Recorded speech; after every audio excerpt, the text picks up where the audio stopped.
Martians killed Mars. Sounds like a headline from cheap sci-fi, right? But this isn't a movie. It's, let's say, a loose translation of a fresh scientific study.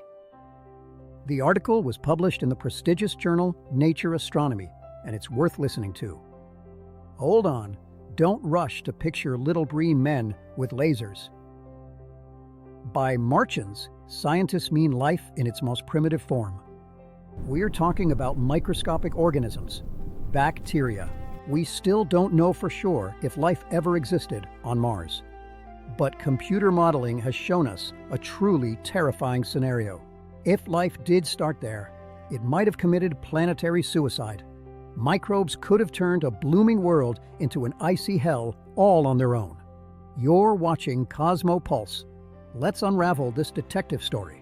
Today, you'll learn how ancient bacteria could have broken a whole planet's climate, and why methane, which we think of as a greenhouse heater, acted like a freezer on Mars.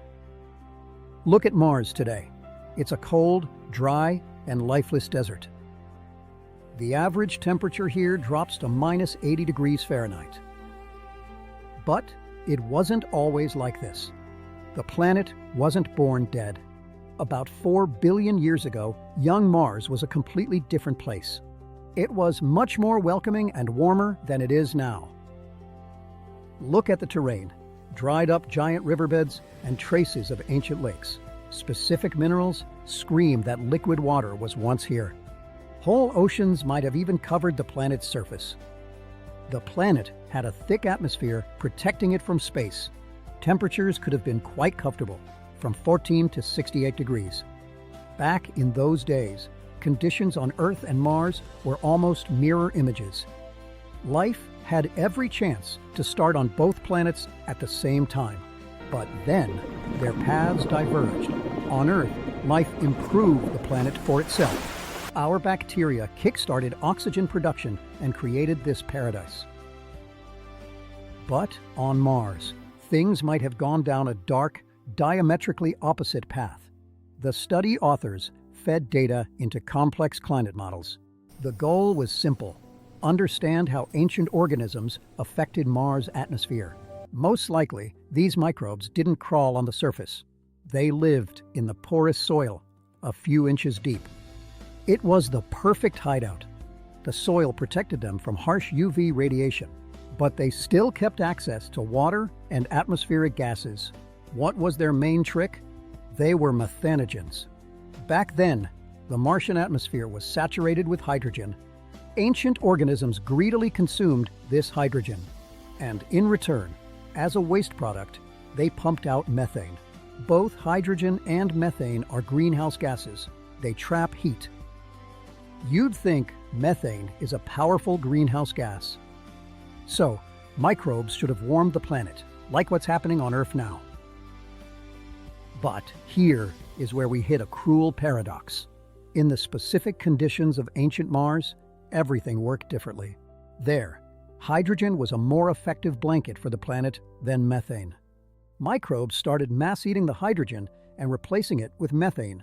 Because of this, the atmosphere's ability to hold heat didn't increase.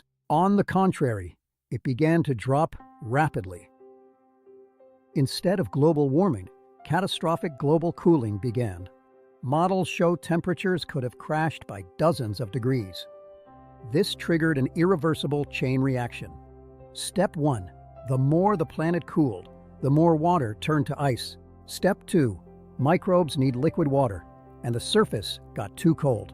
They had to retreat deeper into the soil to escape the frost.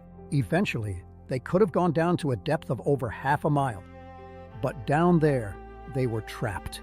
They basically cut themselves off from the hydrogen source in the atmosphere. The likely outcome of this scenario is total extinction.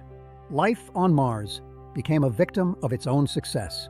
It reworked the atmosphere so efficiently for its own needs that it destroyed the climate balance and killed itself. This study forces us to take a fresh look at the Fermi paradox. Where is everybody? Why is the cosmos silent? Maybe life in the universe starts often, but it's so fragile and stupid at the beginning of its journey. that it accidentally destroys its planet's conditions before it can evolve.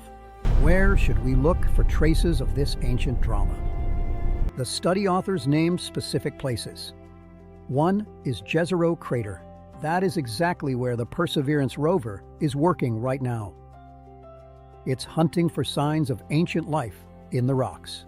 If we find traces of those very methanogens there, it would be powerful confirmation of this scary theory. We'll realize that life isn't just a creative force. On a planetary scale, life can be a destroyer of worlds. This story is an important reminder for all of us. We got incredibly lucky with Earth. Here, biological processes manage to stabilize the climate, not kill it. Space is full of the ingredients for life. But just surviving is no guarantee.